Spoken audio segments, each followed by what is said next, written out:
know you guys were all planning on Revelations 18? But I was playing with something and I thought we would play together. Shall we? Cool. Come in. Right. Is this a team sport or? I've been mulling it over. I think we could unpack this a little bit better together.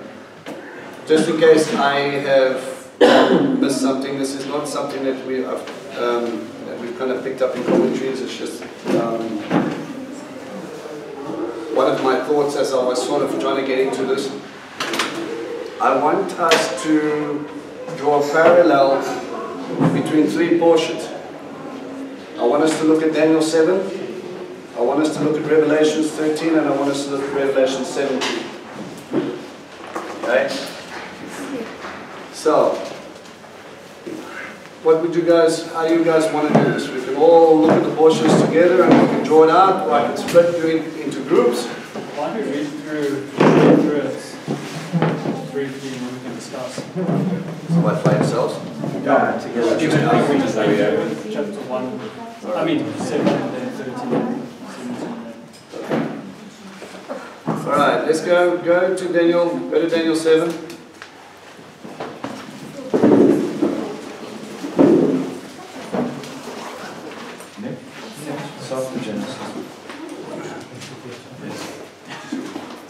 Man, it's only 1252. Somewhere.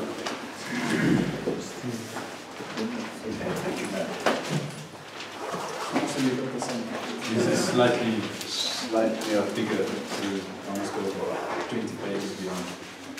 Okay. Actually now. Alright. Like I said, okay, I want to do a parallel. You saw in the beast, we did a cross-reference between the two different types, the two different movements, or the illustrations of the movements used in Revelation. So we paralleled Revelations 12 with Revelation 17 last time. We said we needed to look at 17 and 18 together as much as you guys broke down Jeremiah 50 and 51 and Isaiah 13 and 14, right? But in the midst of this, I got my hamsters turning and I was asking the question, why does this have to be a separate entity or something different? And the more I looked at this, the more I started to think that this is yes, yes, and yes. Not completely separate, but not completely the same. Right, so what I wanted to do is just let the hamsters loose a little bit and look at this together. Yeah, alright. So, here we go. I want to focus on, obviously we're focusing on the fourth beast. Okay, Daniel 7, let me read the entire chapter, but when we get to verse 19, we're gonna get some explanation, and that's what I want us to focus on. So in the first year of Belshazzar, king of Babel, Daniel had a dream and his visions in his head. As he was lying on his bed, he wrote the dream down, and this is his account. I had a vision at night. I saw there before me the four winds of the sky breaking out over the great sea, and four huge animals came out of the sea, each different from the others. The first was like a lion, but it had eagle's wings. As I watched, its wings were plucked off and it was lifted off the earth, and made to stand on 2 feet like a man, and a human heart was given to it. Then there was another animal, a second one like a bear, and it raised itself up on one side and had 3 ribs in its mouth between its teeth. It was told, get up and gorge yourself with flesh. After this I looked, and there was another one like a leopard with 4 birds' wings on its sides. The animals also had 4 heads, and it was given power to rule. After this, I looked in the night visions, and there before me was the 4th animal, dreadful, horrible, extremely strong, with great iron teeth. It devoured, crushed, and stamped its feet on whatever was left. It was different from all the animals that had gone before it. It had 10 horns.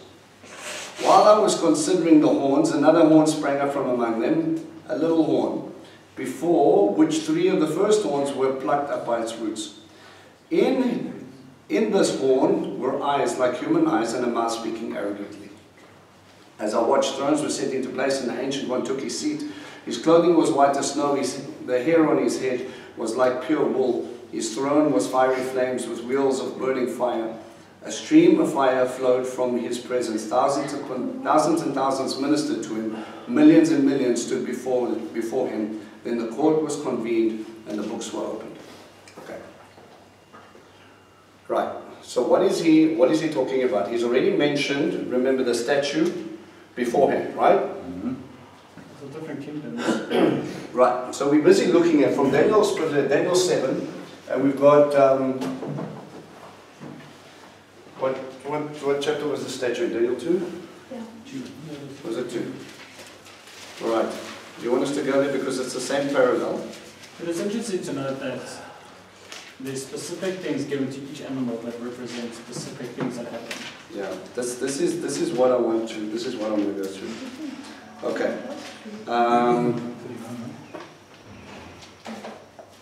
Let me just go through this one quickly, and then we can draw the parallels. Okay. Your Majesty, I'm reading you off from chapter 2, verse 31. Your Majesty had a vision of the statue, very large and extremely bright. It stood in front of you, and its appearance was terrifying. The head of the statue was of fine gold, its chest, arms of silver, its trunk and thighs of bronze, its legs of iron, and its feet partly of iron and partly of clay. As you watched, the stone separated itself from any human hand and struck the statue on its feet, made of iron and clay, and broke them in pieces. Okay. So Daniel 2 is literally retelling of Daniel 7 in a slightly different way. Alright? So, Well, I think it just zooms Slightly. up on the one kingdom, gives you more depth. Just like later on, it zooms up on other kingdoms. yeah, this ultimately what Daniel is doing is God is giving us more information each time he does it, right? And that information is what we're going to unpack. Okay, so we've got, let's do Daniel 2 here. Daniel 2, okay, we've got the head of gold.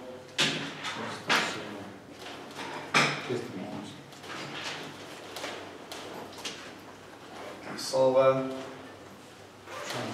thighs,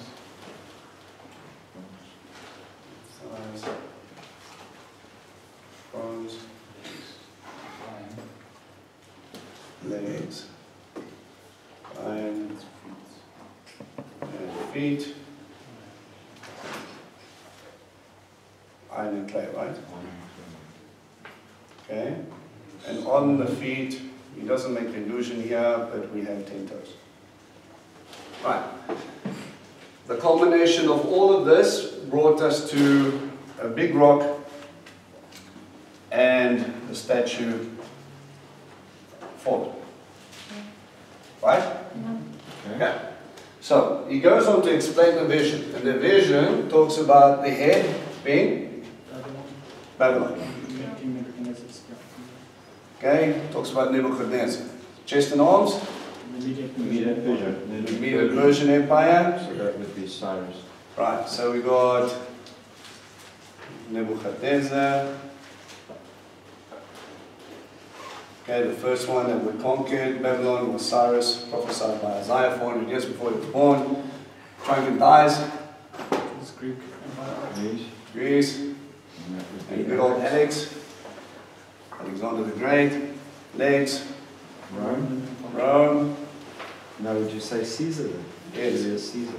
Yeah, because ultimately it was his general that came and stepped in. Julius Caesar was done, and then in the time of Yeshua, it was Caesar Augustus that took control. So it's from Caesar to Caesar to Caesar. What started off as ascending, just kind of going downward and then to there. On iron and clay, we're not sure. Rome. 10 toes. Okay, so we don't know what this piece looks like. The rock that got everything, made all these kingdoms fall, Yeah, sure. was Yeshua. Huh? The Arabs. Arabs. Arabs. Arabs. Right. All right. So Daniel, are you guys with me? Yes. Okay. Hello. Yes. Okay. Daniel 7. The Okay, line would be Nebuchadnezzar. okay. So we've got the same image, but here he's defined with a lion with how many wings? 4. I don't know. Eagle's wings, I don't know. Check how many wings? Sorry. I'll run to another one and look for it. Eagle's wings. Yeah, just eagle's wings? Yeah, leopard is the 4 wings. Right. Okay, so he has eagle's wings. Okay. And then basically wings disappear and he gets given a human heart. Yes. Would that talk anything about, or would it allude to what actually happened to him? Yeah, I believe so. I think so. You want to And then it explain? stands on that side. What happened? What happened? What happened to him? Well, his pride led him to say that, you know, what he has done by conquering all this. And I think it was one of the prophets that came to him and said, That was Daniel. was it Daniel Yeah. that told him? Yeah, they believe he suffered from something called lycanthropy, where you believe you're an animal for a time. And then he said, remember, his description, funny enough, is actually hidden in here because it says his hair became like eagle's feathers. Right? So it's already making liking, but remember on the gates of Babylon itself, it was a lion with eagle's wings. Alright, so it was pretty clear in that time exactly which kingdom he was talking about. Right? And that was the head of God.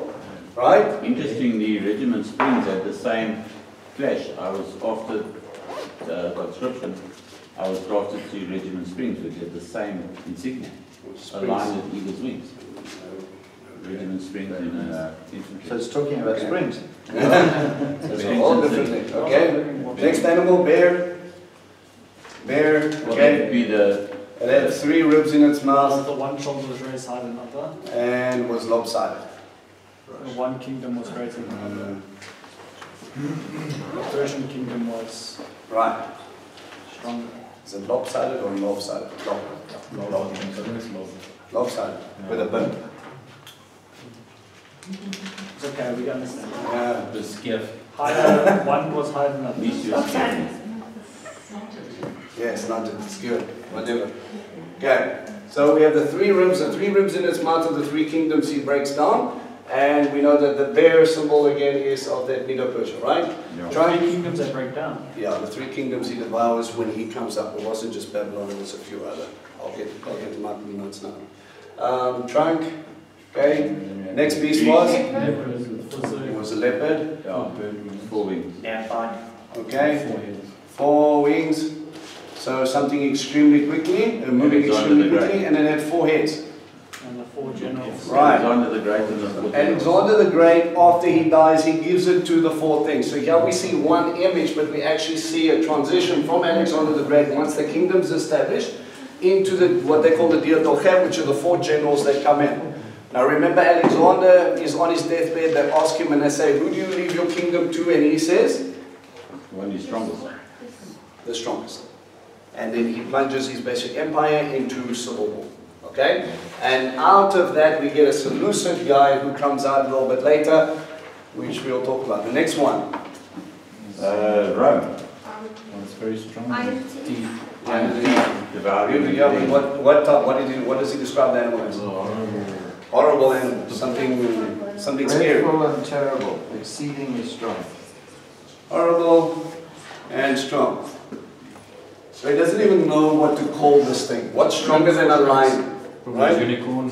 The Tyrannosaurus Rex. My little pony man. They needed something to make the tabernacle. Okay? An aircraft carrier? And he's got iron teeth. Alright, so the iron and the iron come in, and again that goes off too. He has something else. 10 horns, 11 horns actually. 10 horns. 11 horns.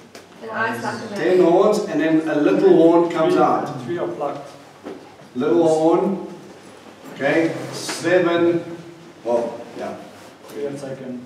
3 are lifted out.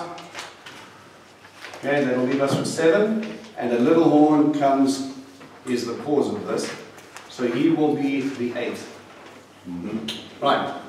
Okay, and again, this, as we got something that is not as strong, the iron teeth, that which devours, but his feet are the things that are standing, right? And those are the feet, again with the 10 toes, and we've got the 10 horns. Okay, you with me? All right. Go to Revelations. Last 3 toes. Huh? Go to Revelations 13.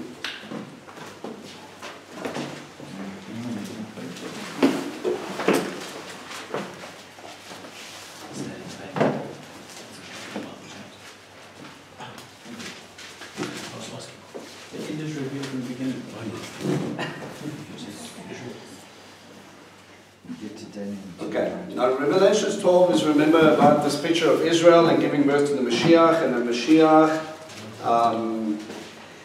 obviously gets taken up to heaven. Yes?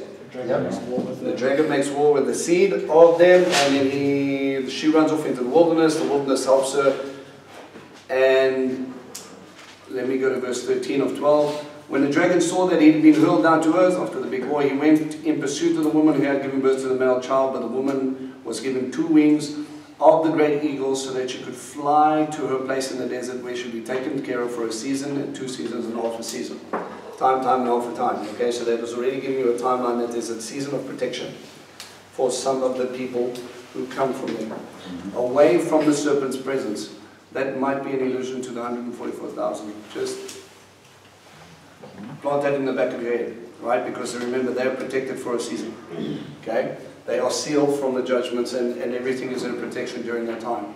The serpent spewed water like a river over its mouth after the woman in order to sweep her away in the flood, but the land came to her rescue. It opened its mouth and swallowed up the river, which the dragon had spewed out of its mouth. The dragon was infuriated over the woman and went off to fight the rest of her children, those who obey God's commandments and bear witness to Yeshua. Remember, you're talking about Israel specific, the physical seed here, and they are both Messianic believers and Torah observant. Do you think that water that's talking about spewing out the mouth is talking about nations that came up against Israel? It's a And then possibility. basically, like, you think of how they won the land back after all the odds. And it could also again be a parallel between Baptism. the nations that are starting to come up against it. All Right. right. Then you got Baal and the water thing going as well, because Baal was a water. Yeah, but I think this is way past that. Yeah, Okay. It says, then the dragon stood on the seashore. Okay, again, so we're looking at sea, and if we're following the same metaphors or the same instructions that they're giving here, the sea is a representation of the Gentile nations as well. Okay? I saw a beast come up out of the sea with 10 horns and 7 heads. So now all of a sudden the horns and the heads are sort of cross-referencing here. On its horns were 10 royal crowns, and on its heads blasphemous names. The beast which I saw was like the leopard, but it had feet of those of a bear and mouth like the mouth of a lion. Okay, so you see we're back in Daniel. Okay? To the dragon, the dragon gave its power, its throne, and great authority. One of the heads of the beast appeared to have received a fatal wound, but his fatal wound was healed, and the whole earth followed after the beast in amazement. They worshipped the dragon because it had given its authority to the beast, and they worshipped the beast, saying, "Who is like the beast? Who can fight against it?" Okay, so before we get to the next part, let's try and unpack this. All right, descriptives. So we've got a beast. All right, let's stay with the beast.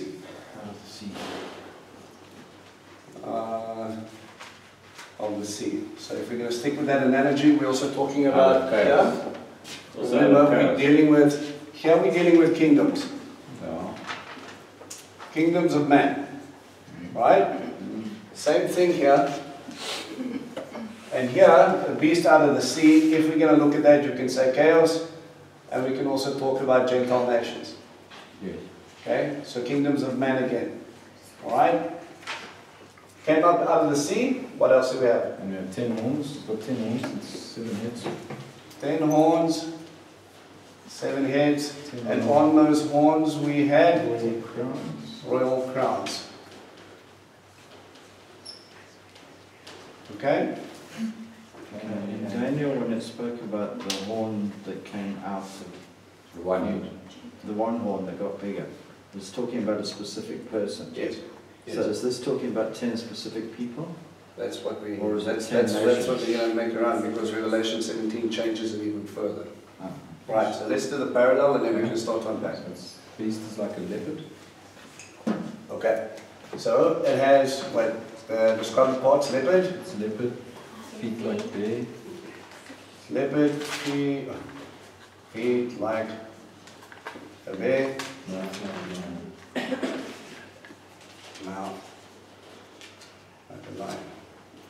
Okay, so we got feet. Right. So something that is a leopard already depicted, it doesn't have the four wings like the other one did, so we say it is also a fast mover. Where obviously it talks about strength, and then you've got the lion, which again is on the head, and the lion normally denotes royalty, so that's also going to go in line with the royal crowns. Okay? Also say it denotes devouring other nations, enemies. Yeah, possibly, can be. Yeah, okay. So, one of the horns receive a fatal wound. Right? So, one horn, One of the heads. one of the heads, Yeah. one head receives a fatal wound But it was healed. that is healed. So they mauled. Okay. Right. Let's jump down to verse 5. It was given a mouth speaking arrogant blasphemies, and it was given authority to act for 42 months. Time and half time. So 3.5 years. They worship the dragon because they're given authority to the beast. And they worship the beast, saying, who is like the beast, who can fight against it.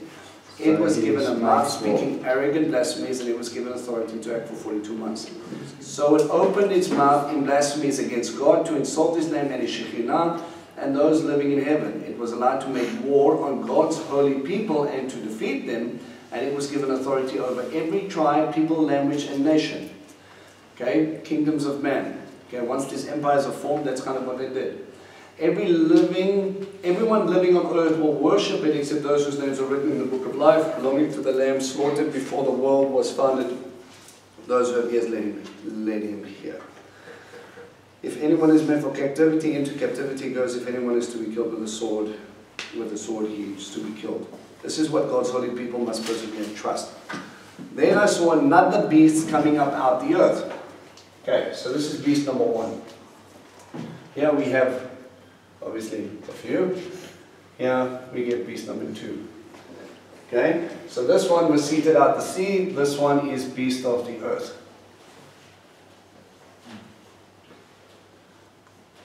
Right. Okay.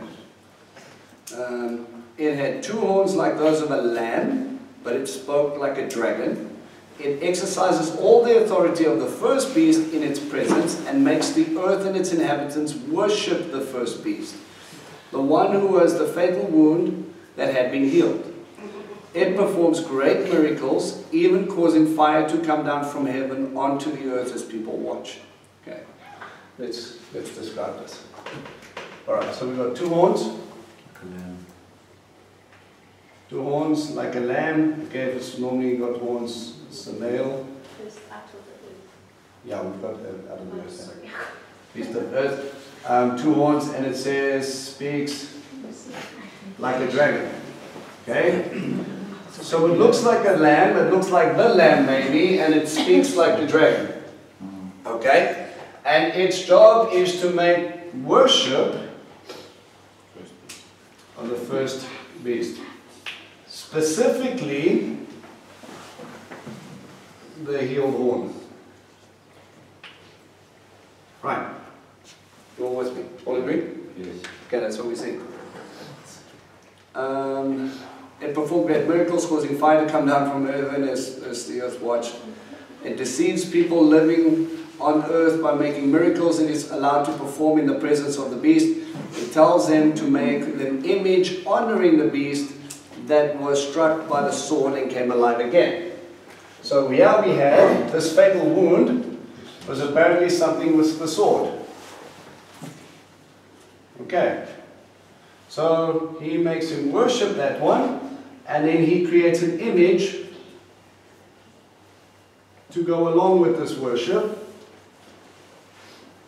But there's also miracles.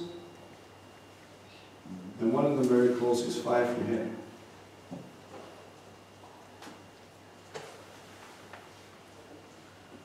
Are we seeing a problem yet? Yeah. All right. So what is? Let's ignore this for a second. And what are these two things? If you were to break it down into 2 people. I would say the anti-Messiah and Satan himself. Right, no, you've got Mashiach or fake Mashiach, Yeah, fake. and then you've got Elijah. Prophet. Fake Elijah. Yes. Right. Fire from heaven. Worship the one who was struck down but has been healed. Yes. Right. So if we ignore the horns, and remember horns is a symbol of strength and other things, but here we see a fake play, or the counterfeits taking shape here. Already we had here, this little horn, we started already calling him here Antichrist. Right? The label we got here is the false prophet.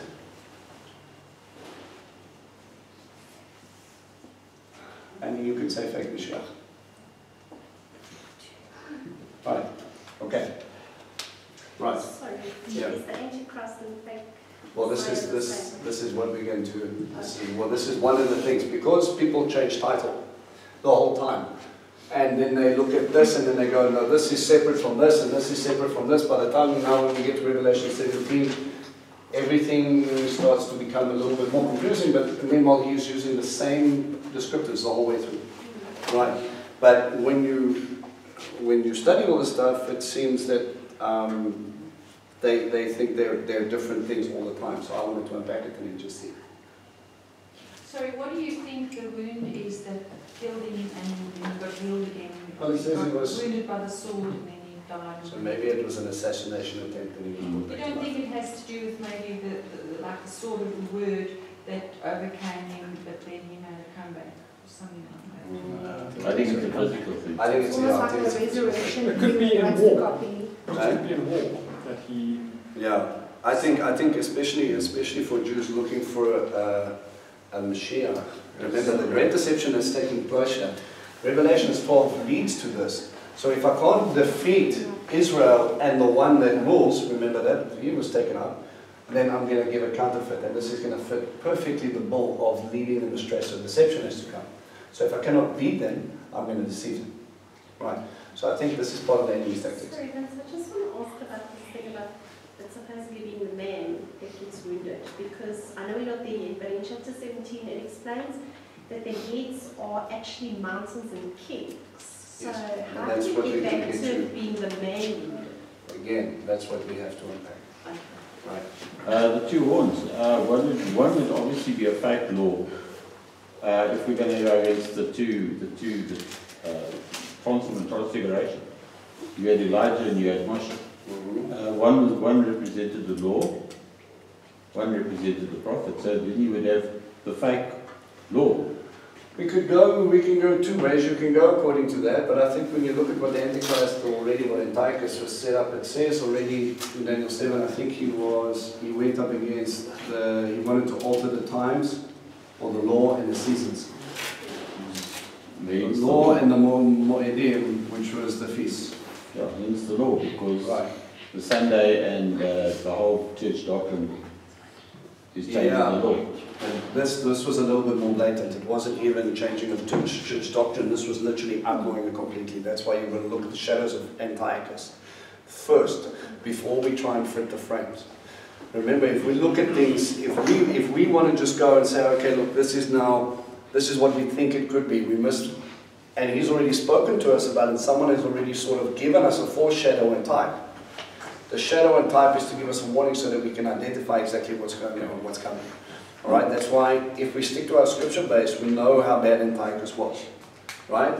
He outlawed Torah, he outlawed kosher, he outlawed Sabbath keeping, he outlawed circumcision, he nullified, I mean at one point they shut down the temple. Okay? Abomination that causes desolation, which comes up again, putting a bust of Zeus, slaughtering pigs on the altar, and he completely flipped it on its head. So I think if we stick to those, we're probably safer than trying to figure out what horns represent. Right? Because I think a lot of people get into that frame of reference and it could be this, could be this, could be this, Cheshire tell, oh, it's the queen, or whatever. Okay? There are so many different theories. What I want to do is I want to try and break down. Yeah, no, look, if you get stuck on those things, you're going to be here for a really long time, and then you're going to be one of those films that can go, I know it, it's now, it's there, and then it goes, and yeah, and then it was yesterday, and then I don't want to, I disable the comment section in my YouTube videos. We have to be very careful. So what I want to do is I just want to set the framework up in what God has already said, use the images He's already given us, because these things are the ones that keep on coming back. And just draw them out in parallel, not trying to solve this, but kind of keep our minds open to the fact. Okay? Sorry, Okay, that last one. Yeah. Sorry, All right. also be fake John the Baptist, because I'm thinking he's declaring this fake Well, Messiah. that's, remember, as a Jew, if we focus on the imagery in there, they're looking for Eliyahu.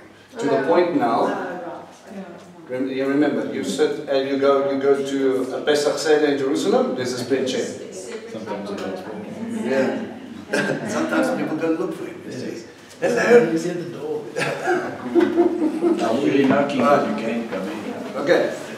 Sorry, that what you mentioned about the false prophet brings fire down from heaven. Yeah.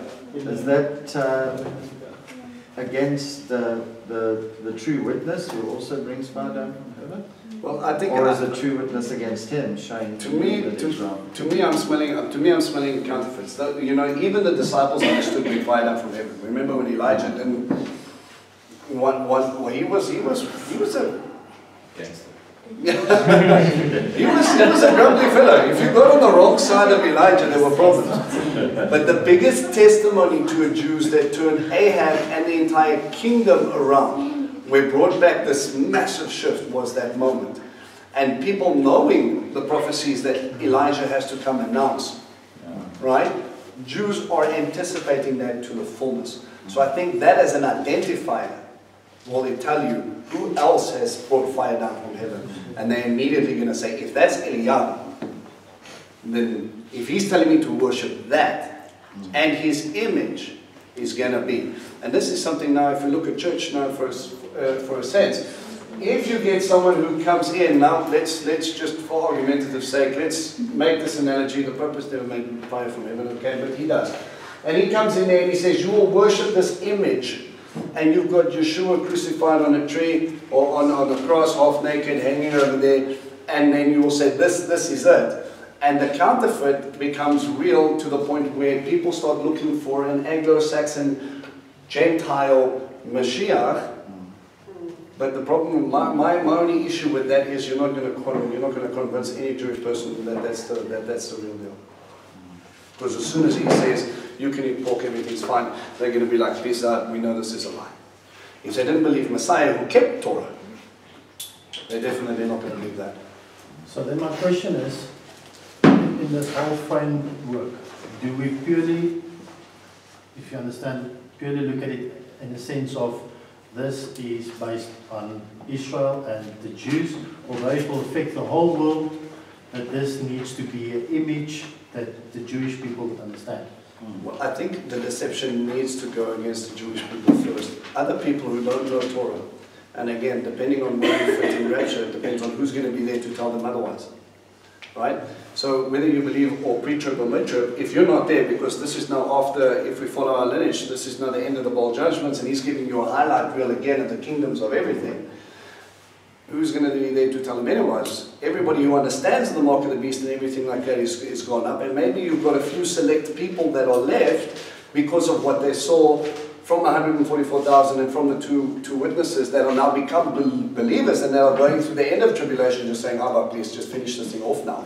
It's nearly done. We're okay. But again, the Jews are not looking at it like that. We've got Messianic believers who are following Torah, and then we've got Jews that are going, the Mashiach is coming, surely it must be now, everything is falling into place. And the deception then again is that they will only recognize him when he comes in Daniel 7 and talks about him coming on the clouds. Right? And Zechariah talks about him, they will mourn because they've seen whom they have pierced. Right? So I think it's very Jewish specific, but there is a worldwide thing going on at the same place. Revelation is dealing with, from my opinion, a start to finish scenario. Started with Abraham, made a nation, planted the nation, nation didn't listen, kick out, bring back, kick out, bring back, kicked out, bring back, settled among them, nations are coming up to wipe them out, and then what's happening here? Because all the time when they flick between heaven and hell, he starts talking about Zion. What's happening on Zion, what's happening to my people, what's going on there? Because God's focus is that we don't have much details about what's going on besides when a third of the earth's trees are burnt up and the oceans turned to blood and the fishes are now dead and all of those things. It doesn't talk about much else. It doesn't say what's happening on in Ethiopia and in the middle of Heidelberg or whatever. So as safe as it possibly is, we kind of have to identify and just keep our framework to Jerusalem-centric so that we know that this is what they're focusing on. And again, if the two witnesses have already come and you've seen them resurrected and then gone, remember we've got timelines within timelines within timelines with Revelations, is that now where does this counterfeit fit in if they didn't believe the two witnesses? Now, and these guys are doing the similar miracles, isn't the real one. Okay, so the Jews are waiting, we know the Jews are waiting for the Messiah because they believe he's going to still come for the first time to bring salvation. Right. But if Messianic Jews are waiting for the Messiah to return to fetch his people, then they could also then believe that this false Messiah is the Messiah's second coming, is it not? Well, I think we can make a clear distinction between those who understand Torah and those who follow Mashiach are not going to be deceived. Right? Because it also talks about in Luke 24, he says at that time the people are going to flee. Right? And many people recognize, that's why you've got this idea that in Daniel, when you look at Daniel 7's timeline, that you've got the 69 weeks and then you've got the 70th week, and some people believe that 70th week happened in 70 AD. Right? So when they saw the nations come up around them and they saw a siege was going to take place, and who was it that conquered Jerusalem? Titus? Titus. Yeah. Titus is coming in, surrounding everything, and he's going to bring more. The Messianic believers, the people that believe Yeshua, ran off to the hills and they left. And once everything was destroyed, they came back. And then we have anti-Christian, anti-Semites, which is ridiculous. Jews that hate other Jews because they believe in Mashiach. And such a separation starts to grow. But if you're looking at that same agenda, if they understood that thing, and again, we're looking at the cyclical understanding, if those who have become believers because of the 144,000 and the two witnesses, surely then they're going to start to recognize the time in which they're in, and then they go, the false Messiah is going to come. When are we going to see Mashiach again? In the clouds. Yeah. Running around, remember, Yeshua says, he says, if anybody tells you he's in the wilderness, or he's there, don't go. Okay, so they will realize that it's the false Messiah. These are the people who don't believe in Messiah. Will go and ask the questions. Okay. So, are we all more or less semi-confused up until this point? Jolly good. Alright. Now, chapter 17, Revelation 17. Yes, I don't give myself much space. Revelation 17. Now, the problem with Revelation 17 is we've got an interesting little reference at the end. This very quickly can be overlooked at and we can go, yap, yap, we're all confused. I want you to go to verse 16. Sorry, of what? Of chapter 17.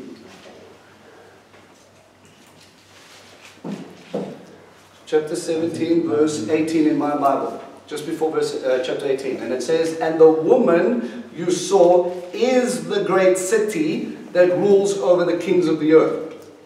Go back to the beginning. So we have a concluding sort of description, and again, he's going to give you the image and then he's going to decipher it for you. We don't have to do this, but we have to recognize it for when we see it. That he talks about this woman is a city, but it's a depiction within the city of what's taking place. And then we need to ask ourselves the questions, if this is now tightening up to the fourth beast and what's coming out of the fourth beast, if we zoom out back, where does this brother come in? Okay, so we have to, again, like with Daniel, we looked at beast taking on beast. You have a different chapter where you see the depiction between Cyrus, the battle between Alexander the Great and Cyrus when they came in, right? And then you're looking at two kingdoms within that. Daniel chapter 10 talks about the whole debacle between the Ptolemies and the Seleucids and how they came into power up until the point of Rome. It's pictures within the pictures. They're not separate timelines, they're just giving you more information in that block. Right, if this is now Daniel rehashed, because this is what it looks like. He's quoting more Daniel than I care to understand here. Is that if we got that same sort of identity, we've got little moments in different chapters that are giving us indications here. Here, kingdom, kingdom, kingdom, kingdom, focus here. All of a sudden we shift out and now we seem to start not worrying so much about the Rome things, but now we seem to be focused more on the Rome-like things, and that we've got 10 horns, and we've got 7 heads or little horns, and now we've sort of got extra little things that we're looking at. This is what we're going to identify. Okay. All right. Let me see. Okay, so he talks about judging Babylon the Great. Okay, so this is again one of the descriptors. So the city, which we got, is called Babylon, and that's why we went on that whole goose chase of looking at scriptures that talked about the fall of Babylon that didn't really happen yet, that hasn't happened yet. Chapter 50 and 51 of Jeremiah, Isaiah 13 and 14. When they talk about it being desolate and being burnt and being broken, that didn't happen when Cyrus walked in. They threw open the doors and they said, we surrender. Right. It was not destroyed then. So what is the destruction talking about? That leads us to think, if that didn't happen then, when then is it going to take place? The only logical thing as we chase our tails here is we look at the descriptions of the city of Babylon, and again, we have to go back again to a few identifiers. Babylon being Babel, right? Apparently the place where sun worship started, and Nimrod. Nimrod literally means we will rebel. He is rebelling against the authority of God. They built themselves probably a ziggurat going up to heaven, and what is the point of this ziggurat? To make be like God.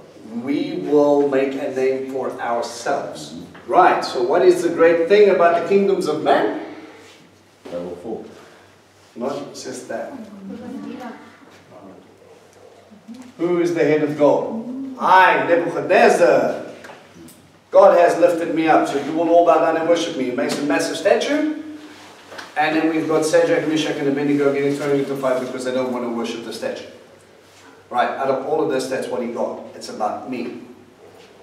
Cyrus, anointed and called out by God, called in Isaiah as the anointed one, the Mashiach. 400 years before he was even born. Right? He lays down a challenge and he says, which God is like me? And he throws this out there, and the tale goes something like this. His grandfather, who was king of the Medes, heard a prophecy about this grandson of his. Said he was going to be the one to overthrow him. Threatened to kill him. They smuggled him out and they took him, and guess where he stayed? He grew up in whose house? Isn't it the shepherd's house? The shepherd's house. So he becomes a shepherd king. Sound familiar? And the anointed one gets lifted up and he unites an empire after overthrowing the evil guy who was there. Also Herod was after you. Same sort of scenario. It's rather interesting, right? And we get, like Regan saying, Herod the Great, chasing after, they flee for their lives, they come back, and well, he establishes a slightly different kingdom, but he brings a united kingdom, a kingdom of heaven. Okay? So we see these interesting little places. Alright? Obviously, Alexander the Great also mentioned. Okay? It's ridiculous how much detail Daniel and them go through with this. But these guys were called up, anointed for a specific thing, but we understand their kingdom at the top of it. You don't understand Rome without Caesar, you don't understand Caesar without Julius Caesar. The rest of them you kind of learn along the way.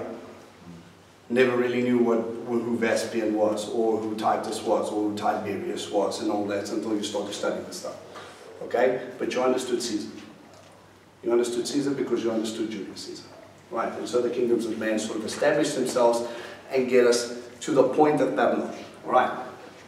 So, we have a few descriptive little things. Okay, go to verse 3. No, let's start from... Let me start from 1. Then came one of the angels with the 7 bowls, and he said to me, come, I will show you the judgment of the great whore who is sitting by many waters. Alright, so we have lady, or image number 1, which is, let's say, the lady of... The night. Yes, the lady of the night.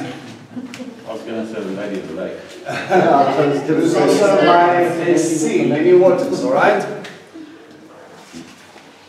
The kings of the earth went whoring after her, and the people living on the earth have become drunk from the wine of her whoring.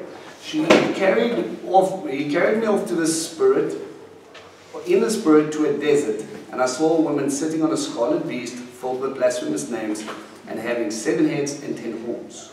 Right. So you've got another beast. beast, and he's all pretty. Right. Is it not the same beast? Yeah, he's got the woman on the beast. Maybe it's a motorbike. Okay? The other beasts.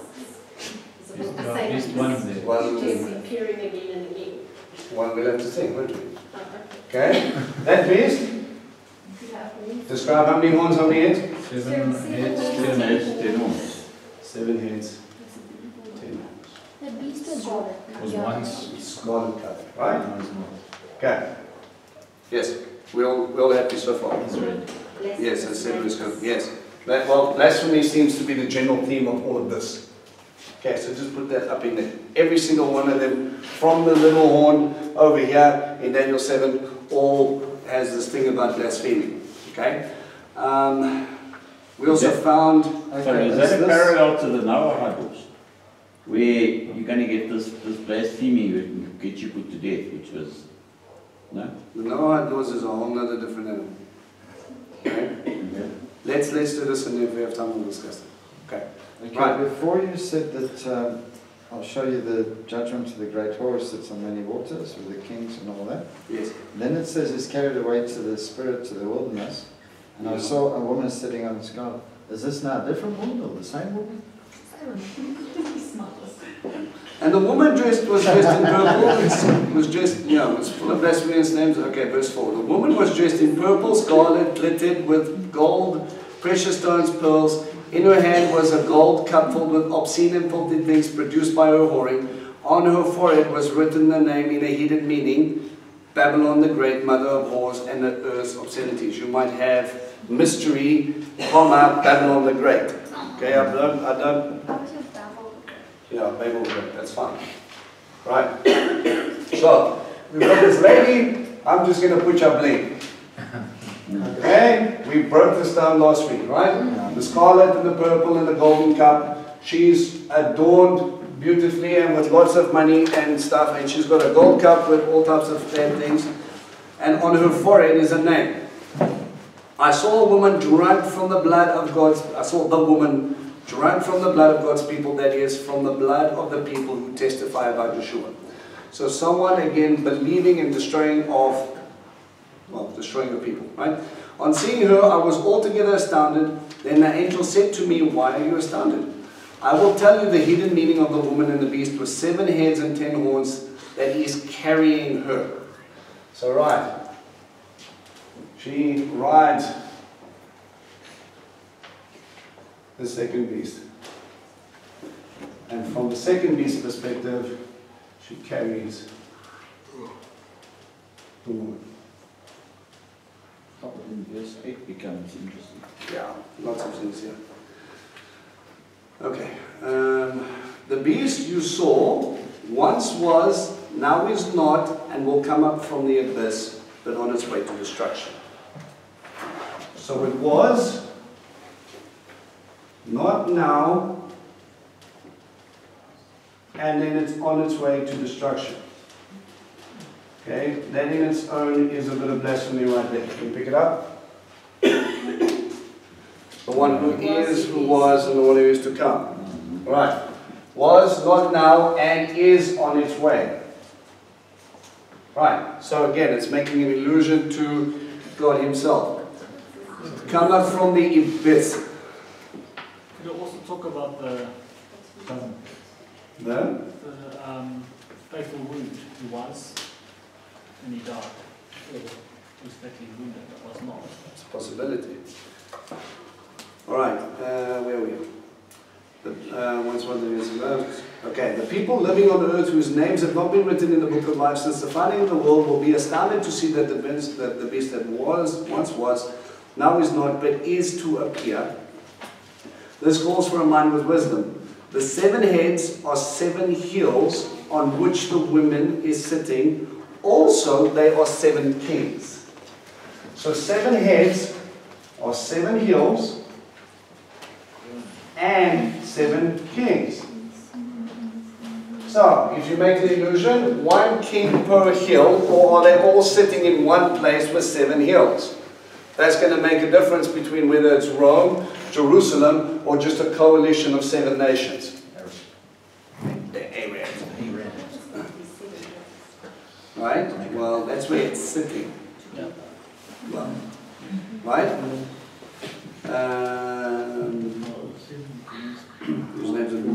Blah, blah, blah. 7 heads or 7 hills on which the woman is sitting. Also are 7 kings. 5 have fallen, 1 is living now, and the other is yet to come. When he does come, he will remain for a little while. So we've got these kings, 5 fallen, 1 living, 1 to come. And when he does, he must remain a little while. The beast which once was and now is not is an 8th king. It comes from the 7 and is on its way to destruction. So the beast itself is the 8th king. So it is not just a, I'm just giving you further identity. Confusing to distinguish the beast from a person or from a... Coalition, right? The 10 horns you are see are 10 kings who have not yet begun to rule. Okay, 10 horns, 10 kings. And they are still coming. Okay? But they receive power as kings, for 1 hour along with the beast. They have one mind, and their hand is over their power and authority of the beast. So these 10 kings control the beast. Otherwise known as the 8th king. Control the beast? Control the beast. It says here they have authority to the beast, or over their power and authority to the beast. They have one mind, they hand over their power and authority to the beast. Yeah. Okay, well the beast controls them. It's a sort of coalition. Right. The beast is in control, but they're also a representation of the beast. Right? Okay. So how are they in the 8th king? It says there that the beast was the 8th king. The beast was the 8th king. Beast is the 8th king, and he gives power to the 10 kings for a time. Yes. They give their power. Isn't that enough? So again, there's they will go to war against the Lamb, but the Lamb will defeat them, because he is the Lord of Lords and the King of Kings, and those who are called, chosen, and faithful will overcome along with him. Then he said to me, the waters you saw, where the whore is sitting, are peoples, crowds, and nations. Okay, so our idea of that is again peoples, crowds, nations. So it wasn't necessary physical waters the city was sitting on. No. Find it interesting that it's sitting in the desert as well, right? So it can go the same way. Right. As for the 10 horns that you saw and the beast, they will hate the whore, bring her to ruin, leave her naked, eat her flesh, and consume her with fire. Jolly good. Sure. Right. So the beast eventually turns on the lady. Still with the coalition. Turns on the lady and burns her. And we could say probably plunder, because it takes all the clothes and all the bling. Right.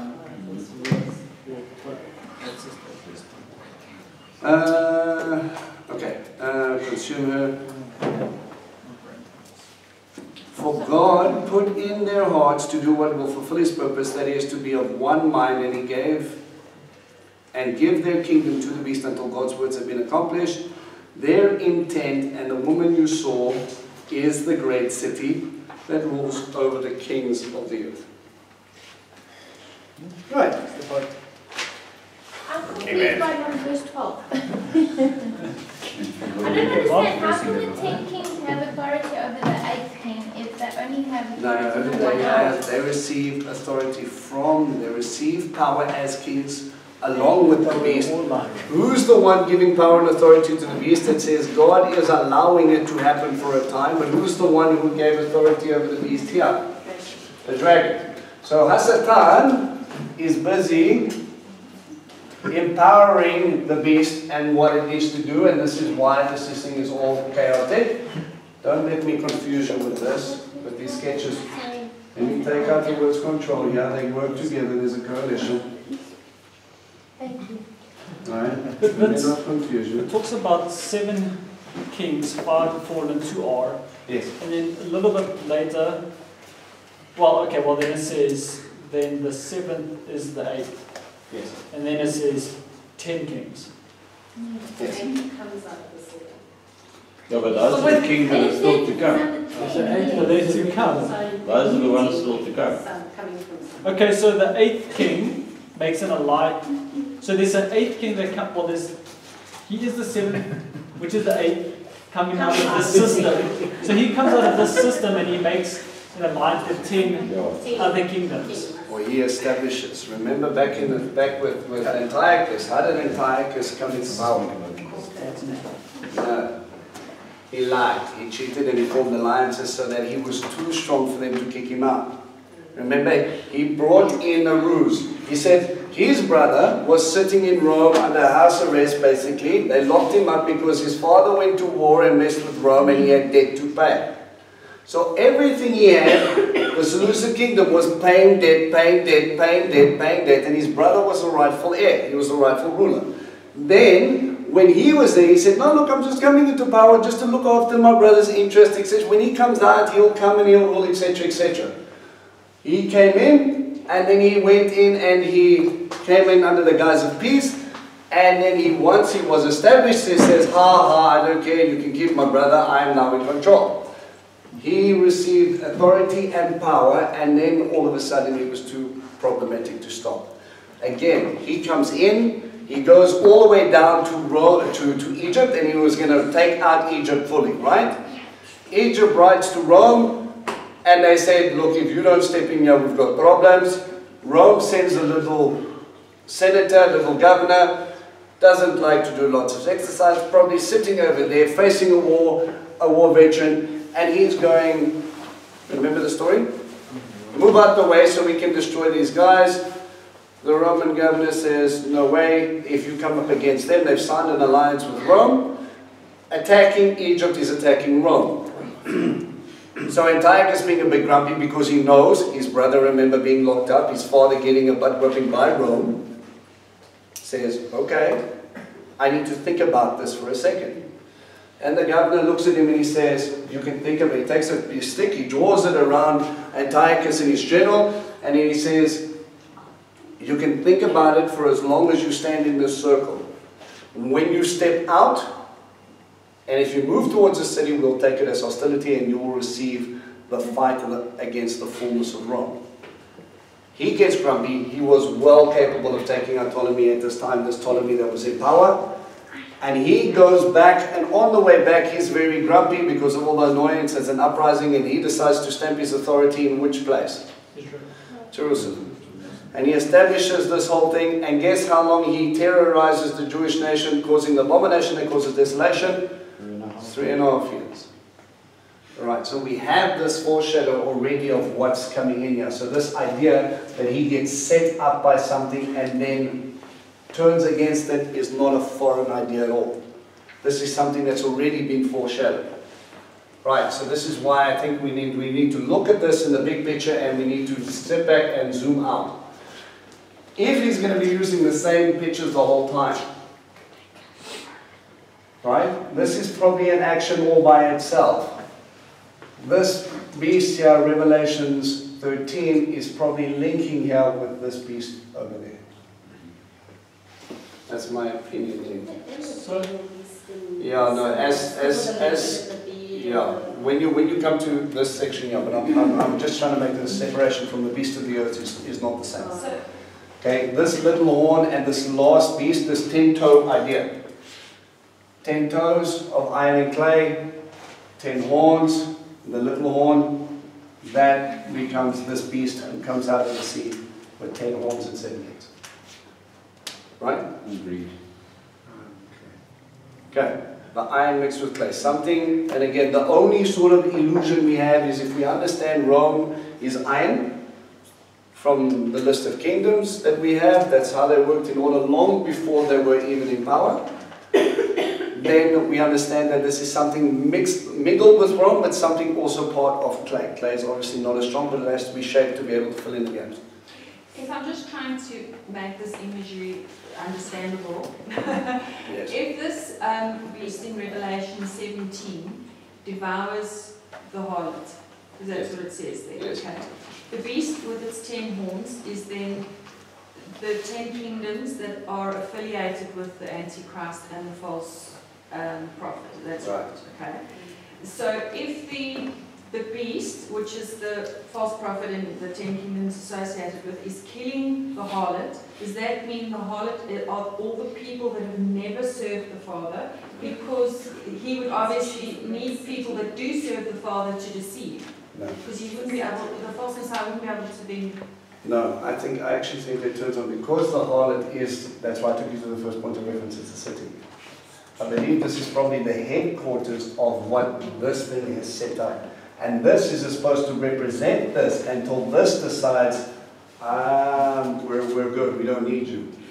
And then once this thing decides, sorry, you're trying to take away all, let's use a silly example. Everybody loves this woman.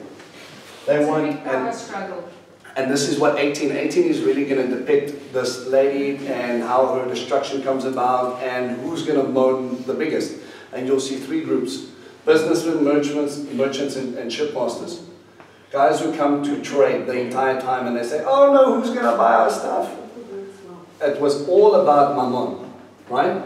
And this thing is exactly what this is supposed to represent until this city decides it doesn't want to have to do anything to do with this. They started loving this and walking away from the beast. But remember, if we look at this thing, this false prophet here, everything was supposed to work towards the worship of the beast. And now all of a sudden we're worshipping the city. Now ask the 5 kings that are fallen, or 5 kingdoms. And then it talks about the 6th one is. What are the 5 kingdoms? Is it Well, that's what we kind of broke down. When you look at the 7 kingdoms, you've got a couple of options, right? If we looked at Rome, we can do a list of Caesars. And the Caesars that we did last week, there were ones that were poisoned, they were died, and they were killed, and they went up all to a point. But I think what makes more logical sense to me, if we follow with Daniel, there were actually 7 major kingdoms here, even though 5 are listed. Right? If you look at, you've got Babylon, let's put this down here, 3, 4, 5, 6, and it's something of iron and clay, which is the 7th one here. Who was before Babylon? Assyria. Assyria. And after Assyria was Egypt, your major powers. So then you will have 5 who have fallen, 1 who is now, in John's time, was Rome, and the one that is Rome-like that is to come. It fits the bill bit. Okay? So he's still looking towards these 5 kingdoms, or these 5 kings that are going to be established. It would make it a lot easier if John just gave had a vision that had Egypt and Assyria in there. Yeah, If it just started in the middle. but remember, he starts with what's pertinent to Babylon. And no one's going to tell Babylon, because the funny thing about the history with Assyria and Babylon is Assyria want Babylon plenty. Babylon actually had to get coalitions going just to drive them out of their own territory. They weren't strong enough. They tried to get Egypt, and Babylon made a coalition against Assyria, and Assyria beat the snot out of both of them. And one starts with coalition with the Medes as well. Yeah, they tried everything, man, and just to push them. And it's only when the decline started coming after Hezekiah, and God had a little hand in wiping out most of his army in one fell swoop, and then also he got killed when he went back to go worship. God took care of Assyria and pushed it away. Egypt and Pharaoh, you know what happened to him, right? Yeah, well, they met with God. He gave them 10 plagues and wonders, allowed them to rise up a little bit again, and then they started to interfere. How did Egypt interfere? they wanted to rule. No, time and time again they came up, and then he says, Israel is leaning on Egypt instead of turning back to me. When Babylon or Assyria came in, they ran straight to Egypt. Right? And they said, help us, and we'll be your vassals, and we'll make good trade routes and all that, because if you know they're coming through us, they're coming to you, so let's stop them here. And then God says to them, Egypt is going to be like a reed. As soon as you lean on it, it's going to splinter, it's going to pierce your hand. And it was funny that Necho kills Josiah, and Josiah got into a fight with him over something he shouldn't have got into him. And then he literally, the things that other people were relying on, and later the kings of Israel relied on Egypt, and then he broke them down to the point that they never stood again. Right, and so we've got the different kingdoms running down. Yeah? So if Revelation 17 is speaking of futuristic events, is this the power play between religious leaders and the wealthy businessmen of the world? I think this is basically, I think there's going to be a religious center. Okay, let's just break it down for argument's sake. I'm not saying it is, it's a possibility. Let's say we have 10 nations. The Pope forms a league. Okay, let's do the point. 10 Arab kings elect the Pope to rule. Okay, well, if you believe in what was going in the Roman Catholic history, they started Islam, and Islam is bound down to the Pope, so the Pope is king of that, right? Stirring the pot. Right, so he comes in, but the city where the Pope dwells is where? Rome. 7 hills. Right, Rome has 7 hills, and he establishes the Vatican, a nation unto itself. And he establishes there, and then the Arabs go, hang on a second, how come they don't get the gold cup and we don't? And they come up and they decide they're going to send 400 suicide bombers and they destroy the Vatican. And everybody's going to go, oi, boy, what's going to happen? But I mean, obviously the Vatican is not a major trade player, but I'm just using it as an example. Right, so you're going to sit down and you're going to have this sort of thing going to be destroyed because of the powers that we're supposed to be putting into. Okay, so again, I think what is happening here is, again, you've got the last ones coming up, and he's giving you a little bit piece. Out of those 10 horns will come Antichrist. Out of here you have false prophet, and then this beast again will be dealing with nations and Gentiles and stuff. Will come up very quickly, will be very strong, will also probably shut, you know, blasphemies and royalties and things like that. If he thinks he's God, that is as well as you get. And then you're going to go down to, they're going to establish a base, and on that base we're going to have people that are being lifted up in coalitions, and in those coalitions they're going to establish someone, and they're going to worship someone who had been taken, who had hurt and was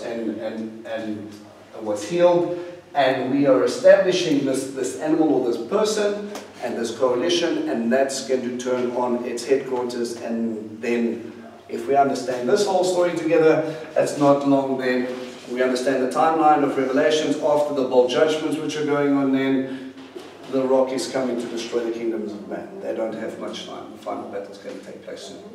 Yeah?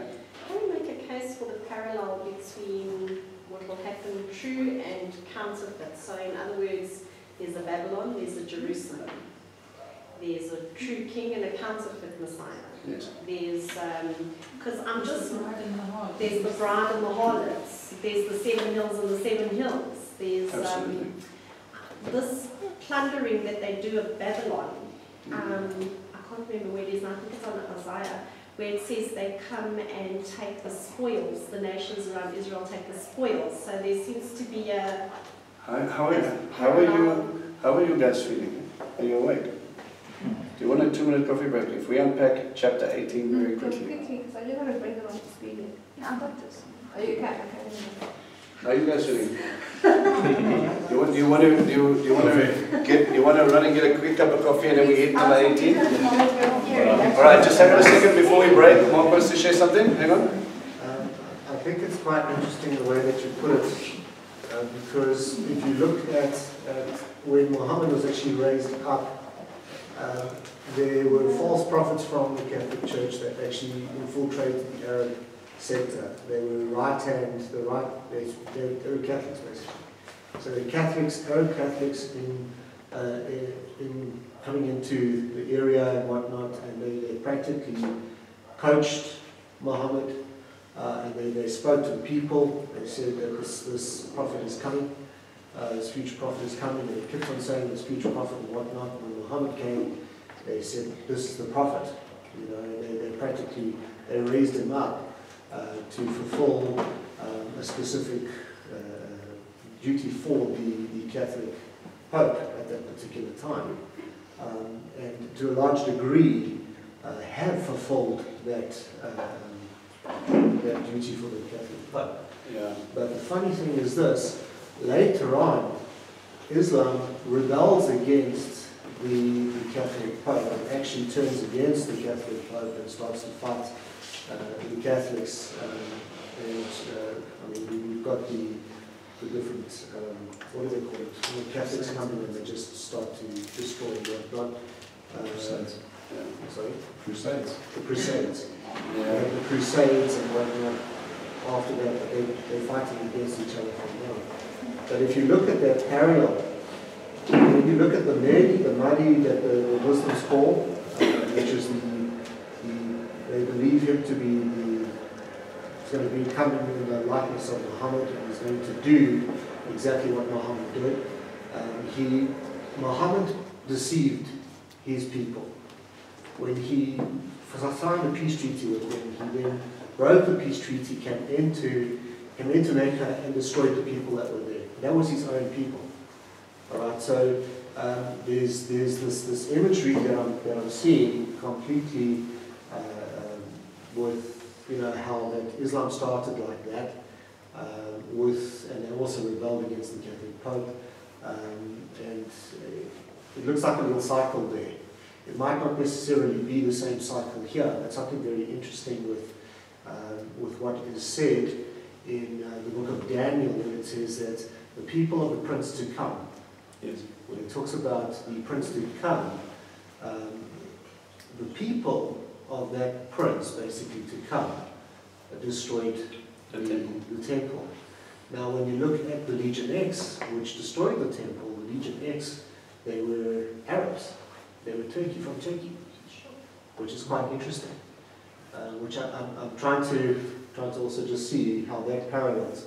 Yeah, the thing is, to make the case that they're completely Arab is one thing, but I mean, if you look at the Roman Empire and the way it was split up as well, which gives us a lot of interesting sort of things, because like we said in Psalm 83, there were 10 Arab nations mentioned, and also the Roman nation split up into east and west, 2 legs, and many of them or 3 of them got reabsorbed, 7 of them were still established and all part of European nations today. But out of that region, they could have most definitely come. Obviously, the Quran will disagree with all of what you said. Yeah. So if you look at the islands of clay, I mean, that could be the Roman Empire mixed with the Arab world. Absolutely. Something of the dust, it says it goes into the wilderness, so we're talking about a wilderness nation. We just need to ask ourselves the question of if we're looking at a physical thing, or as in with the sea, is this now something that gets alluded to something else, because something of a wilderness is something of a wilderness. All right, let's go grab a quick cup of coffee, and then we can very, very quickly do 18. It won't take long, but it'll give you a fuller picture.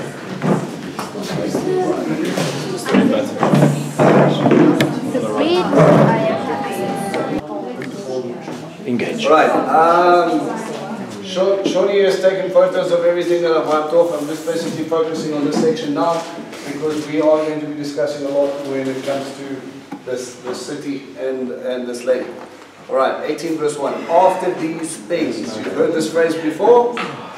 Chapter 4 verse 1, metatauta, right? So again, he's giving it after these things. So a different age in a sense. I saw another angel coming down from heaven. He had great authority. The earth was lit up by his splendor. He cried out in a strong voice, she has fallen, Babel the Great. Right. Fallen, cross-reference Isaiah 21. Okay? She has become a home for demons, a prison for every unclean spirit, a prison for every unclean, hated bird. Odd.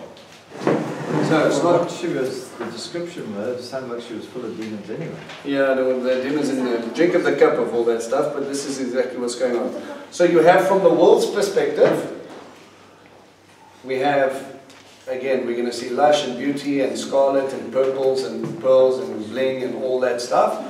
But from God's perspective, she's a harlot, she's filled with demons, and it's not a good place. Unclean, unclean, and unclean.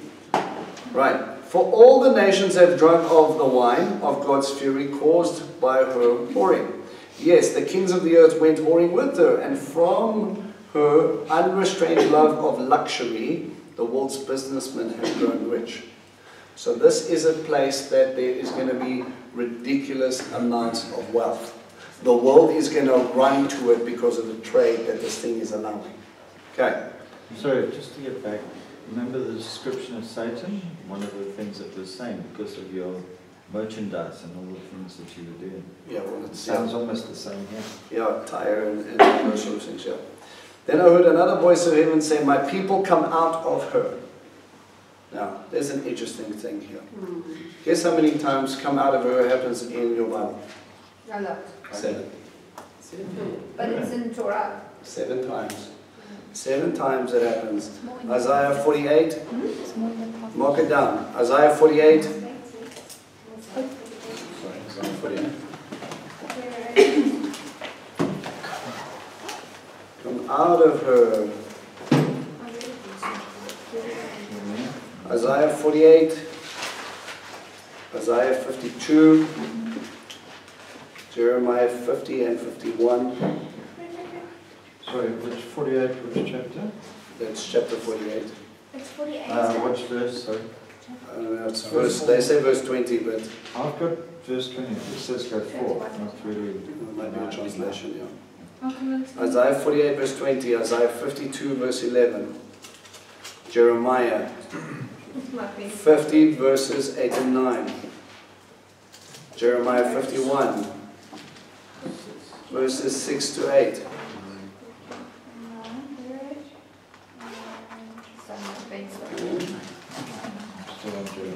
Right time to have a big change. Yeah. Alright. Have you guys all got Jeremiah 51? Yes. Zechariah 2 verse 6 to 7. 2 Corinthians 6 verses 17. And Revelations 18. Right. The first image you have is to get out of the city and get tossed out on your bum. Gives you a picture of what spiritual issues Jerusalem has. Yes? Yes. What reference am I talking about? Sodom and Gomorrah. Yes. Okay. So, Lot gets kicked out, and so we go on. And Torah, again, Moses they leave out of Egypt. They are chosen, they get chosen to come out and they leave, right? So, leave the city. Why? So that you will not share in her sins, so that you will not be infected by her plagues, for her sins are a sticky mass piled up to heaven, and God has remembered her crimes. Sorry, couldn't this be all this Catholic things in Jerusalem and Muslim things and Well, if you look at Jerusalem, but I don't think the imagery fits up with Jerusalem as such. For a few interesting reasons. One, when the battle takes place near the end times, and everybody's turning against the nation, it wouldn't make sense that the central part of Jerusalem is the thing that everybody wants to come and destroy, but Jerusalem's fighting against the nations. Why would they be protecting them? Doesn't make sense to me anyway.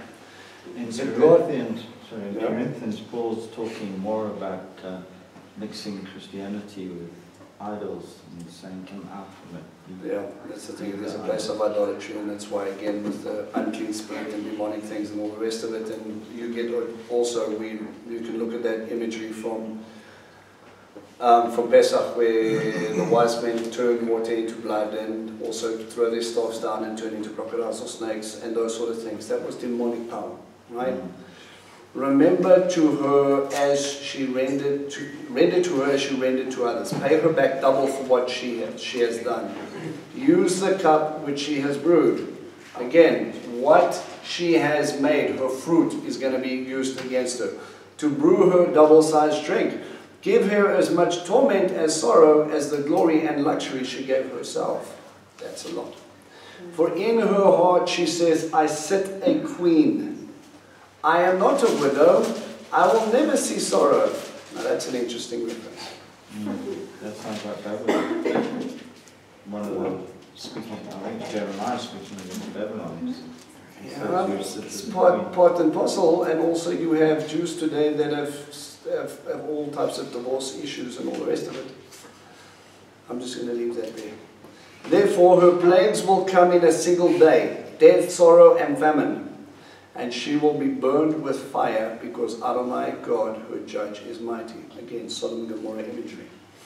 Right? All right. Let's give that just a little section here. If you look at this version, that she says, for my heart says, I sit as a queen, I'm not a widow, I'm never sorrow. I'm no widow is recorded in Lamentations 1 verse 1, also in Isaiah 54 and Isaiah 11. It's funny that the high priest is not allowed to marry someone who isn't. Someone who's divorced or someone who's not a virgin. Right. So again, that which is completely set apart as holy cannot be mingled with this thing. Okay? Sorry, yes. high priest is not allowed to marry someone who is divorced and not a virgin. Yeah, who's not anyone who's not a virgin. So the 144,000 that are virgins, that's obviously significant because they were Yeshua's. Yes. But we'll talk about that other issue. Okay.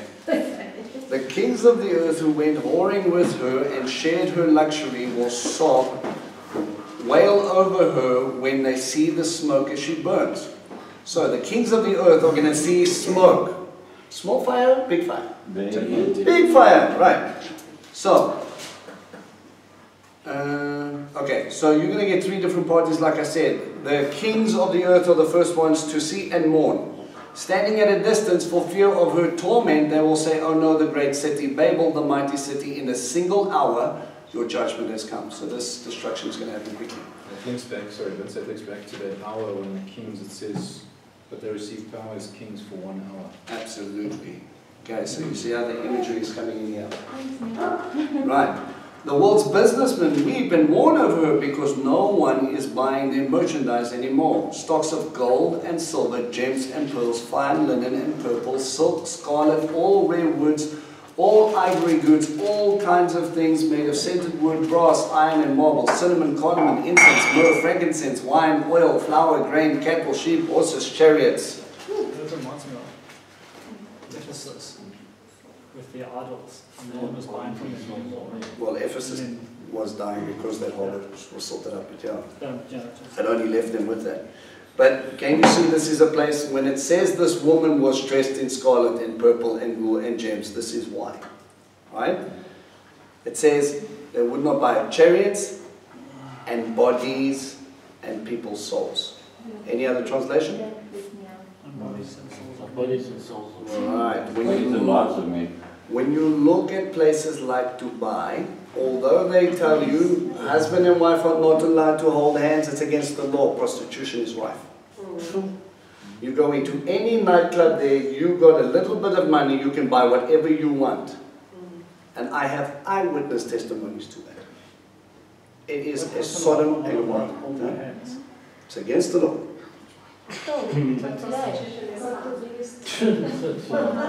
I know. You're not allowed to touch your hand. Women will be walked in. There are strict rules. You're not allowed to. But if you hit a nightclub, you can get whatever you want. That's all underground. So you have this sort of view. And again, you will look at the advertisements of Dubai, and they will show you luxury and resorts and come have a good time, experience the way. They've got malls that have permanent snow slopes in it. We have ice rinks, they build their own ski slopes in a mall. Right. But when you hit the nightclubs and everything goes down, remember, Arab nations, you don't get alcohol. You're not allowed to drink outside in the open. You're not allowed to do any of that stuff. You wait until the sun goes down. And then you go find a nice little quiet place where no one likes to tell you what's about, and you can go get anything and everything with everything and anybody you want. Right. Bodies and people's souls. Never mind the fact that Dubai, again, like we mentioned last week, is a place of slavery. They bring people in, they confiscate their passports, they front them some money, they put 5 or 6 people in a room, and they keep you there for as long as they need you, so they get built on cheap labor. This is again Pharaoh, Egypt, slavery nonsense all over, and God going, we're going to have this conversation. Right. The fruits you lusted for with all your heart have gone. All the luxury and flashiness has been destroyed, never to return. Oh, Mammon is gone. The sellers of these things who got rich from her will stand at distance for fear of her torment, weeping and mourning.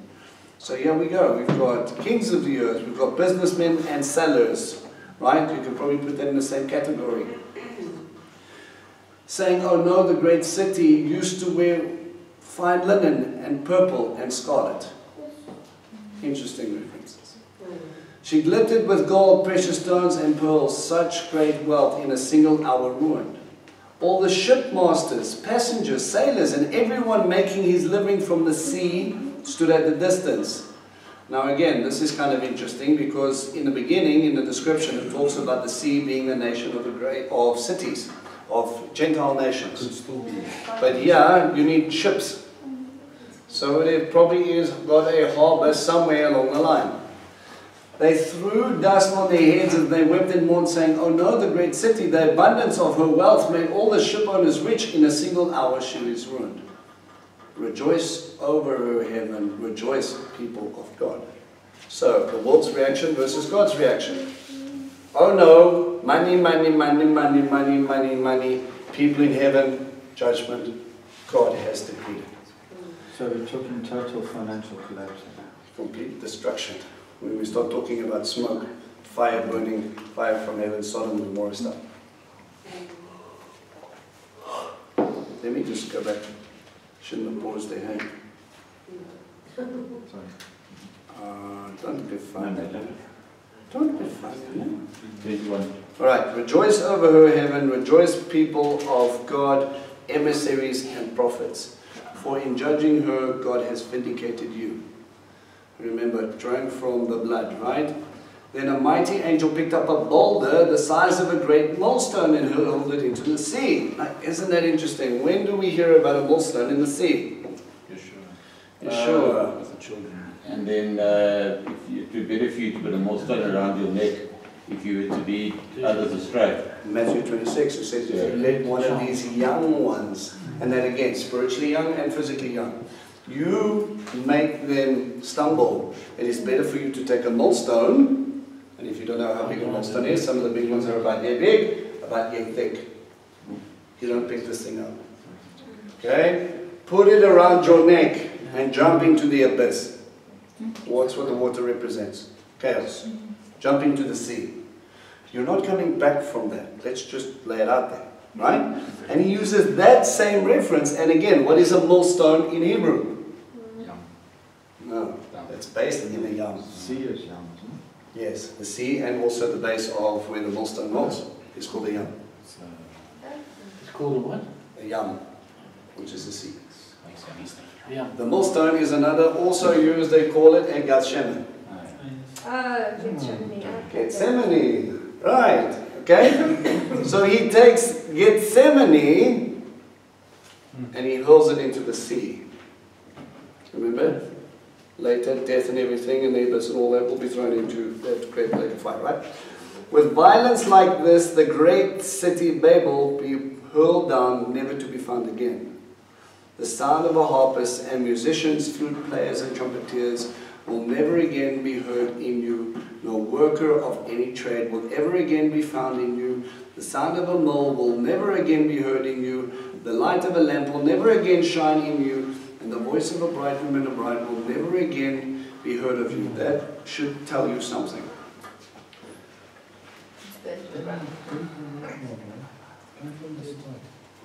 It's been referenced before, but not exactly with such extent. If you go to Jeremiah 25 for a second.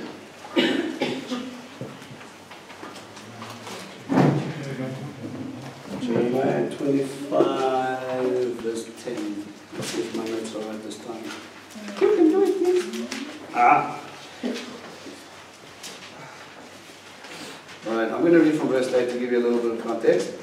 This is concerning Judah.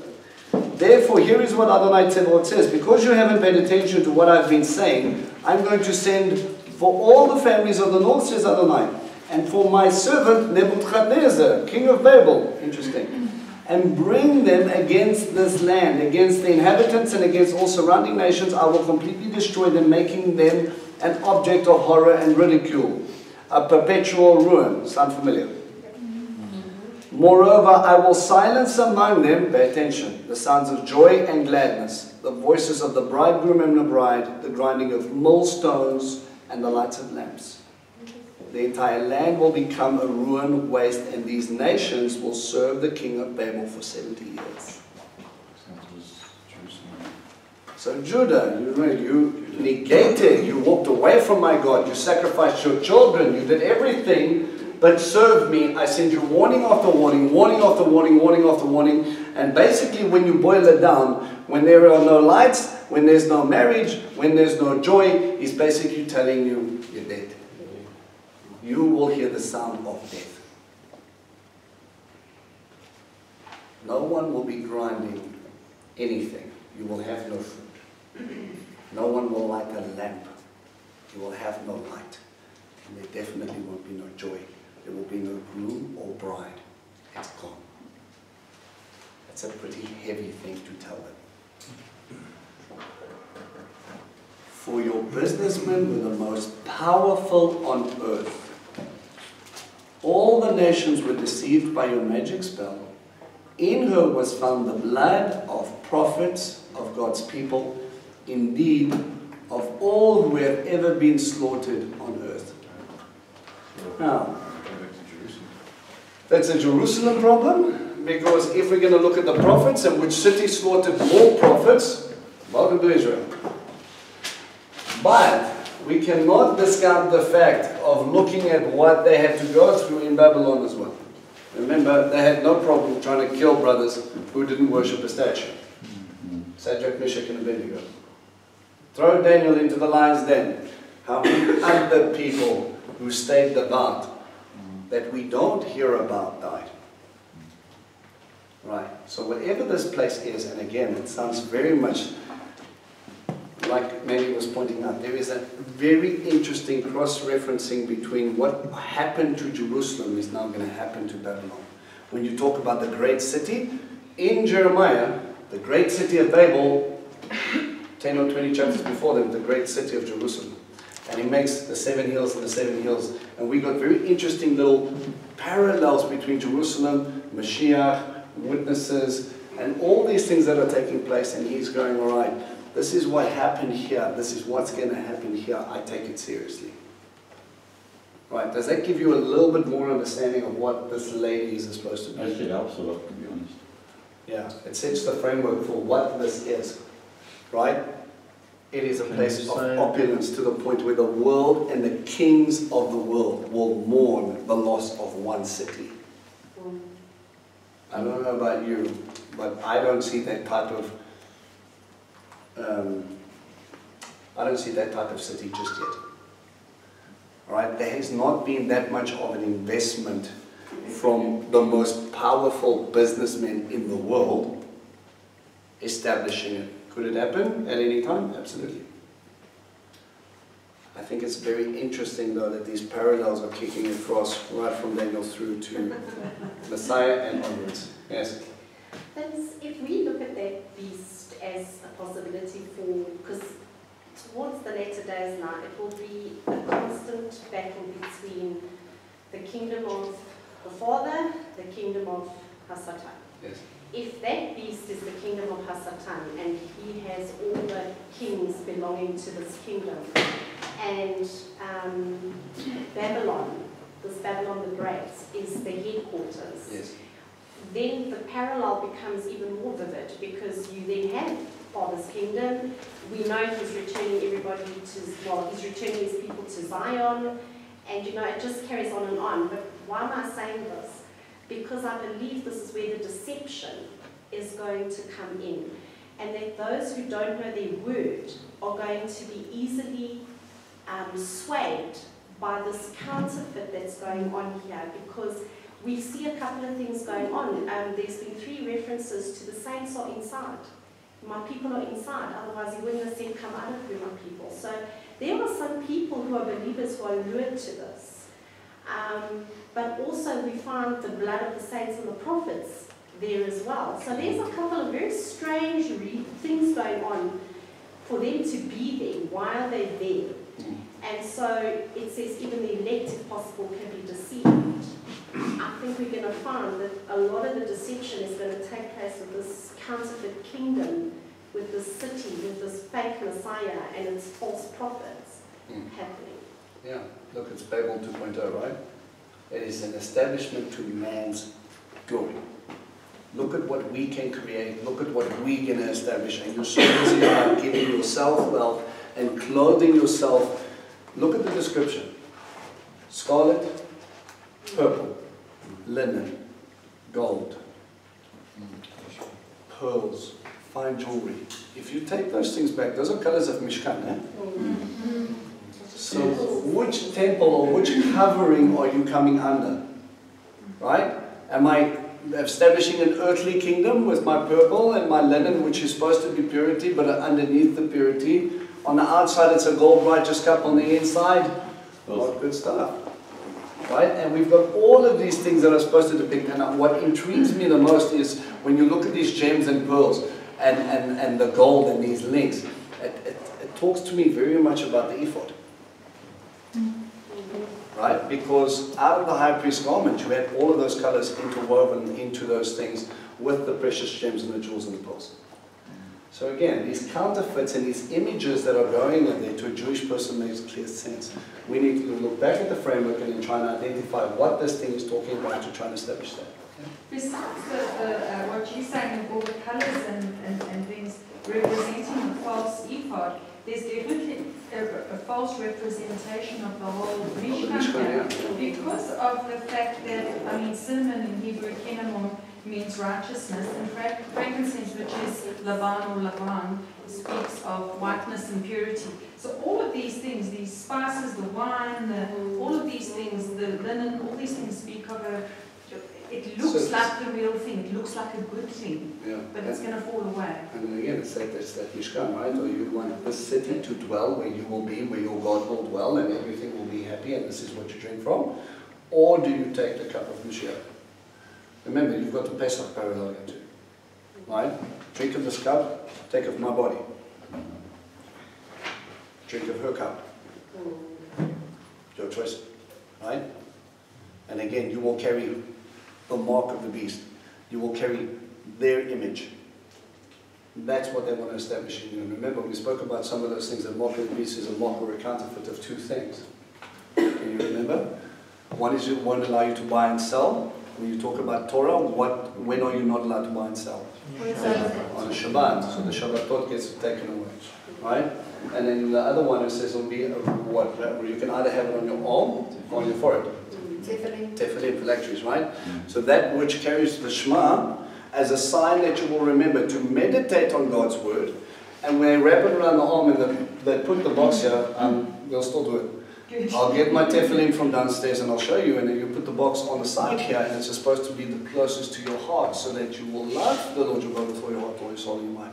So that which I think of, and that's which I'll focus on, and trust me, when you put those boxes on, which I'll give you guys the opportunity to, for those who want to, don the tefillin, when you put those things on, you cannot make the mistake. There is a big box on your noggin here, and this thing's tied around your arm, and you are binding God to you.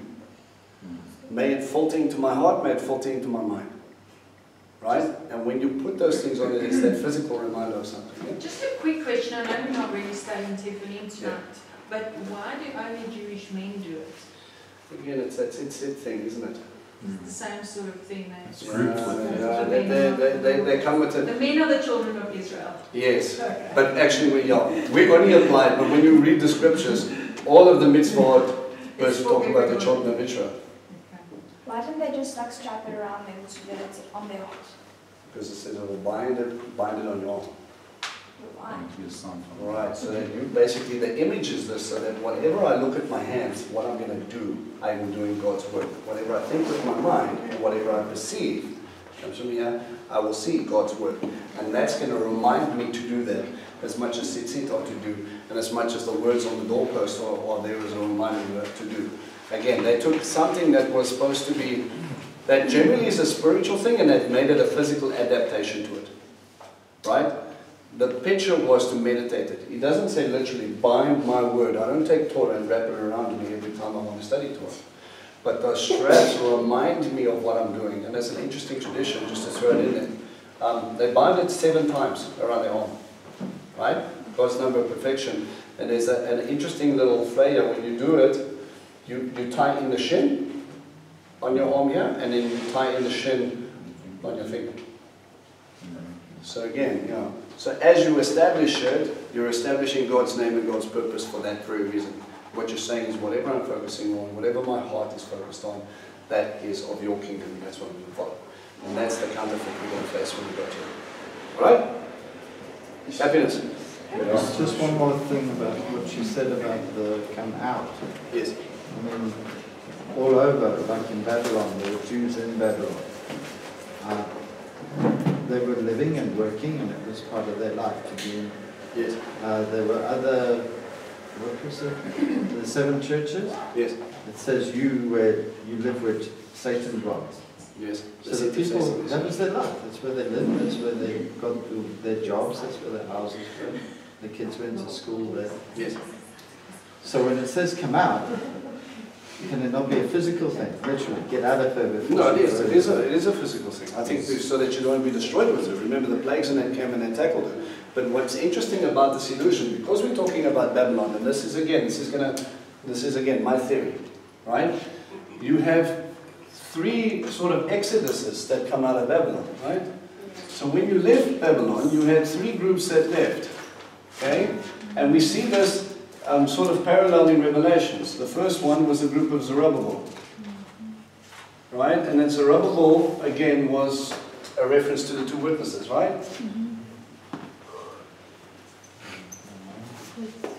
Right? And the second group was Ezra, who establishes Torah.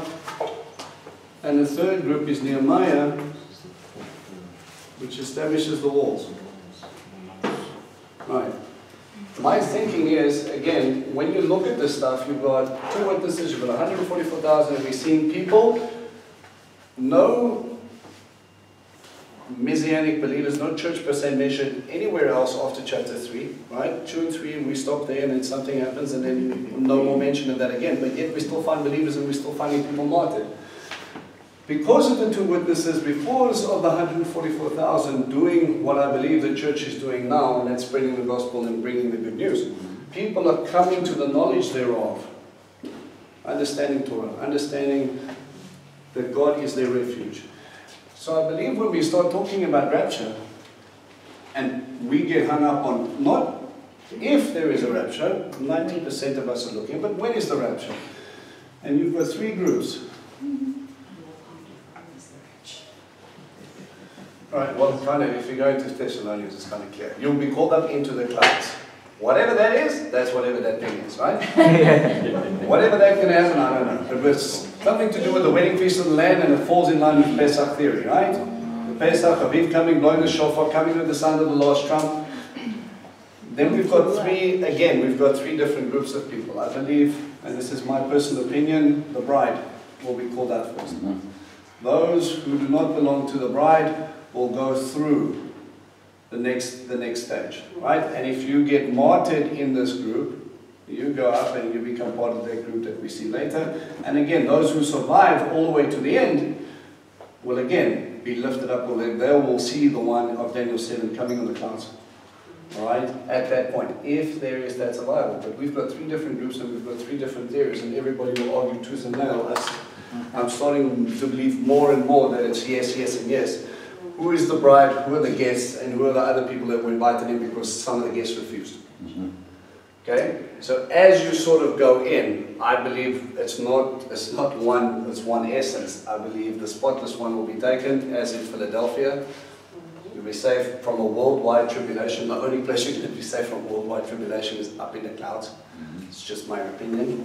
And then you get others that will run away for a time and others that will hide. And then slowly but surely, people, again, God with his agenda, slowly but surely pulling them out, bringing them back, and saying, you need to come to me now. I need to be your refuge. I need to be your hiding place. I need to establish you. And that's again what he's doing. Remember, what was he establishing here? He was establishing temple. Remember, new heaven, new earth, new Jerusalem. New Jerusalem is coming with his law. The king will come with his law. You can't get away from it. And he will be the refuge. And remember, he will establish gates. In Nehemiah, you hear about gates, when in Israel you don't hear about any of those gates. Who are the gates? Well, that actually gets divided up between 12 tribes, right? You see that in Ezekiel and other places. So again, yeah. It's the only place you see the pools, because the pools were the only thing that doesn't parallel, but you see that in the New Jerusalem, you see the pools. So, yeah, again, so this establishment of the kingdom of heaven that he started with, starts with his house, starts with his word, and starts with the gates to his entrance and how those things go in. And again, it's funny that this time is calling Jacob's trouble is very much focused on these two areas here. You know, it's interesting because when you read, you can justify any one of those. Yeah. So, my opinion again, and let's take it with a pinch of salt, test it, study the such yourself, is it's not one, but it's three. Okay, so Israel, which you guys know better, if there's clouds in the sky, is it going to bring rain, or is it merely, what would they refer to as clouds? A cloud. No, I know clouds. But would there be lots of clouds, or do you have generally clouds just passing by, just hanging around, or? No, look, I think when you're talking about Daniel, you're talking about him coming on a cloud, right? Remember, he's already cross-referencing. Is it just one single thing, or is it clouds? The heavens will be pulled close, almost like... No, I think he's coming on a cloud on him who wears pierced, and he will be riding that cloud. And again, I've sort of got that backdrop in the Gospels again, that he ascended up into heaven, and you've got the same sort of pictures again with Eliyahu ascending up, and they're going up to do that thing. But when he comes again, I think the picture is more again of the time he's coming to judge. I'm just asking, and this might be completely off, just because clouds brings rain, which brings love. Like living water type of scenario. Well, I suppose it depends on who you are, because it brings a lot of death, you see, in the Megiddo Valley. But for those who are, that's the thing, it doesn't, you don't hear about much rejoicing in that time of Zechariah and all those places. It says they will mourn for him who have pierced. All the nations that are gathered against Israel, there's going to be just going to be death and decay for miles and miles and miles and miles and miles all over the place, and they're going to leave them there, they're going to front. And it's just going to be like this establishment of it. When he comes, he's coming to establish judgment. The blessing might come later, but those who challenge him, yeah, there's problems. All right. Sorry, I had a crazy thought. Okay. You keep it to yourself. Share. You said that there's not a city or whatever at the moment that people will mourn for. Not the way it talks about, in my opinion. Again, the businessmen and all these guys. What I'm thinking of, if it would have to happen today, a place that everybody, and worldly people would mourn for is Hollywood. And that's fast and strong and bling, and it's got a lot of these things on it. And that purple could not just, it's an earthly kingdom. I mean, they really have the drama queens and the everything. Yeah, so it does fit the bill a bit. Yeah, I hear what you're saying, but it's not exactly the desert, is it? I would probably say more Wall Street. No, it's not a desert. There is a desert. Well, In everything. And it's pretty big.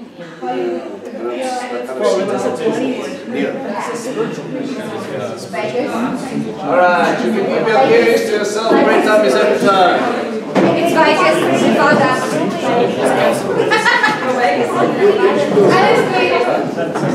And it's right on